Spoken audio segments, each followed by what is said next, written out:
الحمدللہ رب العالمین والصلاة والسلام علی رسولہ الکریم اما بعد السلام علیکم ورحمۃ اللہ وبرکاتہ۔ آج انشاءاللہ ہم اس چیز کے بارے میں بات کریں گے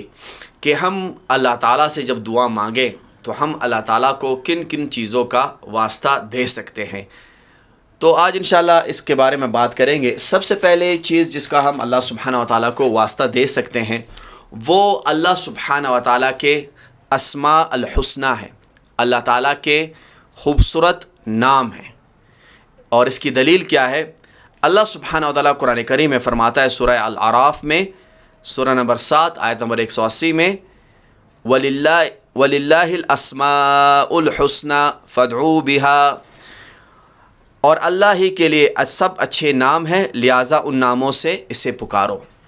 اللہ تعالیٰ کے لیے اچھے نام ہیں تو ان ناموں سے اللہ کو پکارو۔ تو ہمیں جب ہم اللہ سبحانہ و تعالیٰ سے دعا مانگے تو ہمیں اللہ سبحانہ و تعالیٰ کے پیارے ناموں سے اللہ سبحانہ و تعالیٰ سے دعا مانگنی چاہیے۔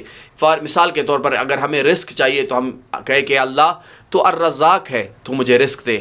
تو رحم کرنے والا ہے، تو ساری دنیا کو پالنے والا ہے، تو رب العالمین ہے۔ ہمیں جو بھی حاجت چاہیے ہو ہمیں اللہ تعالیٰ کو اس کے پیارے ناموں سے پکارنا چاہیے۔ اور اللہ تعالیٰ کے بہت سارے خوبصورت نام ہیں، اور جب ہمیں چاہیے کہ ہم ان ناموں کو سیکھیں، ان کو یاد رکھیں، ان کے مطلب کو سمجھیں، اور قرآن و حدیث میں اس کے حوالے سے جو دلائل آئے ان کو پڑھیں تاکہ ہمارا ان پہ ایمان مضبوط ہو، اور پھر ان ناموں کو استعمال کر کے ان کو لے کر ہم اللہ سبحانہ وتعالیٰ کو پکار سکتے ہیں۔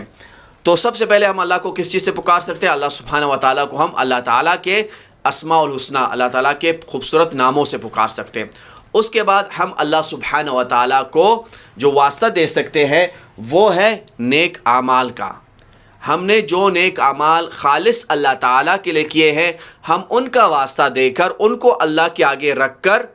اللہ تعالیٰ سے دعا مانگ سکتے ہیں۔ اس کی دلیل کیا ہے؟ اس کی دلیل صحیح بخاری کی وہ حدیث ہے کہ جس میں 3 لوگوں کا ذکر ہے کہ جو ایک سفر پہ جا رہے تھے اور بارش کی وجہ سے ایک غار میں انہوں نے پناہ لی، پھر غار کے اوپر ایک پتھر آ گیا تو پھر اس نے غار کے منہ کو بند کر دیا۔ تو ان تینوں نے اللہ تعالیٰ کے سامنے اپنے ایک جو نیک اعمال تھے وہ رکھے جو انہوں نے خالص اللہ تعالیٰ کے لیے کیے تھے، اور انہوں نے کہا کہ اللہ اگر یہ اعمال ہم نے آپ کی رضا کے لیے کیے تھے تو آپ ہماری مدد فرمائے اور اس پتھر کو ہٹا دیں۔ تو اللہ تعالیٰ نے ان کی دعاؤں کو قبول کیا اور اس پتھر کو ہٹا دیا اور وہ وہاں سے چلے گئے۔ تو اس سے ہمیں پتہ چلتا ہے کہ ہم اپنے نیک اعمال جو ہم نے خالص اللہ تعالیٰ کی رضا کے لیے کیے ہوں ہم اس کو وسیلہ بنا کر اس کا واسطہ دے کر اللہ سبحانہ و تعالیٰ سے دعا مانگ سکتے ہیں۔ اس کے بعد ہم جو ہے اپنی کمزوریوں کو اللہ کے آگے پیش کر سکتے ہیں کہ اور اس کی دلیل کیا ہے کہ ہم اللہ تعالیٰ کے سامنے اپنی کمزوریوں کو پیش کریں اور پھر اللہ سے دعا مانگیں۔ اس کی دلیل قرآن کریم میں موجود ہے۔ اللہ سبحانہ و تعالیٰ ایوب علیہ السلام کے بارے میں ذکر کرتے ہیں سورہ الانبیاء میں سورہ نمبر 21 آیت نمبر 83 میں اللہ سبحانہ و تعالیٰ فرماتا ہے اعوذ باللہ من الشیطان الرجیم وَأَيُّوبَ إِذْ نَادَى رَبَّهُ أَنِّي مَسَّنِّيَ الضُّرُّ وَأَنْتَ أَرْحَمُ الرَّاحِمِينَ، اور ایوب کو یاد کریں جب انہوں نے اپنے رب کو پکارا اور کہا کہ مجھے بیماری لگ گئی ہے اور اے اللہ تو سب سے زیادہ رحم کرنے والوں میں سے زیادہ رحم کرنے والا ہے۔ تو پھر اللہ تعالیٰ نے ان کی دعا کو قبول کیا اور ان کی بیماری کو دور کر دیا۔ تو اس سے ہمیں پتہ چلتا ہے کہ ہم اللہ تعالیٰ کو یہ بات پسند ہے کہ جب ہم اللہ سے دعا مانگیں تو ہم اللہ تعالیٰ کے سامنے اپنی کمزوریوں کو اپنی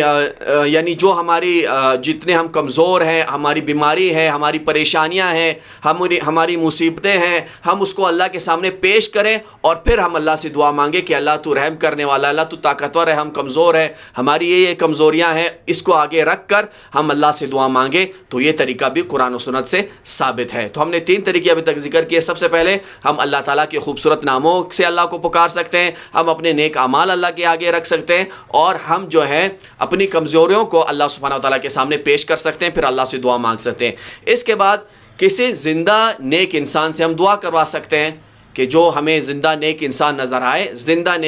نظر آئے ہم اسے دعا کروا سکتے ہیں کہ وہ ہمارے لیے دعا کرے، تو انشاءاللہ اللہ تعالیٰ ان کی دعا کو قبول کرے گا۔ تو اس کی دلیل کیا ہے؟ اس کے بہت سارے دلائل ہے کہ آپ صلی اللہ علیہ وسلم کے صحابہ جو تھے وہ آپ صلی اللہ علیہ وسلم سے آگ کے پاس آتے تھے اور کہتے تھے کہ اللہ کے رسول صلی اللہ علیہ وسلم آپ اللہ سے دعا کریں، اور آپ صلی اللہ علیہ وسلم ان کے لیے دعا کرتے تھے، اللہ ان کی دعا کو قبول کرتے تھے۔ جیسے آپ صلی اللہ علیہ وسلم کے جب آپ صلی اللہ علیہ وسلم اس دنیا میں تھے، آپ صلی اللہ علیہ وسلم سے صحابہ نے کہا کہ بارش کی دعا کی، آپ صلی اللہ علیہ وسلم نے ہاتھ اٹھائے، اللہ نے بارش برسائی۔ تو اس سے ہمیں پتہ چلتا ہے یہ اس بات کی دلیل ہے کہ کسی زندہ نیک انسان سے ہم دعا کا کہہ سکتے ہیں۔ تو یہ وہ چیزیں تھیں کہ جو قرآن و سنت سے ثابت ہوں، اور ثابت ہے کہ ہم اس ذریعے سے یہ واسطہ بنا کر ہم اللہ تعالیٰ سے دعا مانگ سکتے ہیں۔ اب قرآن و سنت اور قرآن اور صحیح حدیث میں کہیں پہ بھی اس بات کا ثبوت نہیں ہے کہ کسی انسان کی ذات کو واسطہ بنا کر اللہ تعالیٰ سے کوئی دعا مانگی جائے۔ قرآن اور صحیح حدیث میں کہیں پہ بھی یہ بات نہیں ہے کہ کسی انسان کی ذات کو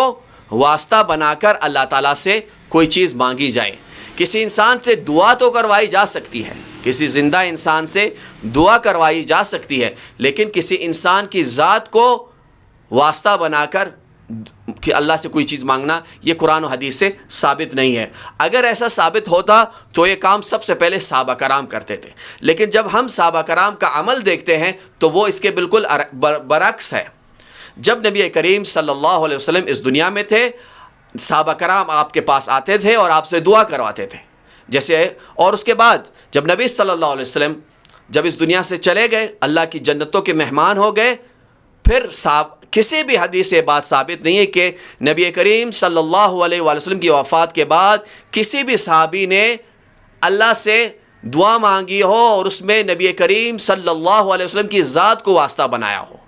جب آپ اس دنیا میں زندہ تھے تو آپ سے دعائیں کروائی جاتی تھی، لیکن جب آپ اس دنیا سے چلے گئے اور اللہ کی جنتوں کے مہمان ہو گئے، اس کے بعد کسی بھی صحابی نے آپ صلی اللہ علیہ وسلم کی ذات کو واسطہ نہیں بنایا اللہ سے دعا مانگنے کے لیے۔ جیسے حضرت عمر رضی اللہ عنہ کے دور میں خشک سالی آئی تو حضرت عمر نے نبی کریم صلی اللہ علیہ وسلم کے چاچا عباس رضی اللہ عنہ سے کہا کہ وہ دعا کریں۔ اگر نبی کریم صلی اللہ علیہ وسلم کی ذات کو واسطہ بنایا جا سکتا تو حضرت عمر نے کیوں حضرت عباس سے یہ کہا کہ آپ دعا مانگیں؟ کیونکہ نبی کریم صلی اللہ علیہ وسلم نے صحابہ کو جو دین سکھایا تھا اس میں یہ تھا کہ کسی زندہ انسان سے دعا کروائی جا سکتی ہے، لیکن جب کوئی انسان اس دنیا سے چلا جائے تو پھر ہم اس کی ذات کو واسطہ نہیں بنا سکتے اللہ سے دعائیں مانگنے کے لیے۔ اور اس کے علاوہ قرآن و حدیث میں ہمیں کوئی ثبوت نہیں ملتا کہ ہم فوت شدہ لوگوں سے ڈائریکٹلی ان کو پکارے اور ان سے مانگے، بلکہ یہ تو شرک ہے کہ ہم اللہ تعالیٰ کے علاوہ کسی اور کو غیبی مدد کے لیے پکارے۔ جو لوگ اس دنیا سے چلے گئے ہیں، جن کو ہمارے حالات کا پتہ نہیں اور وہ عالم برزخ میں ہیں، اور ہم اگر ان کو پکارتے ہیں مدد کے لیے تو یہ اللہ تعالیٰ کے ساتھ شرک ہے۔ اللہ سبحانہ و تعالیٰ ہمیں شرک کے ہر قسم سے بچائے اور ہماری زندگیاں اسلام پر، ایمان پر اور توحید پر ہو، اور ہماری موت خالص اللہ سبحانہ و تعالیٰ کے لیے شہادت کی موت ہو۔ وآخر دعوانا ان الحمد للہ رب العالمین، والسلام علیکم ورحمۃ اللہ وبرکاتہ۔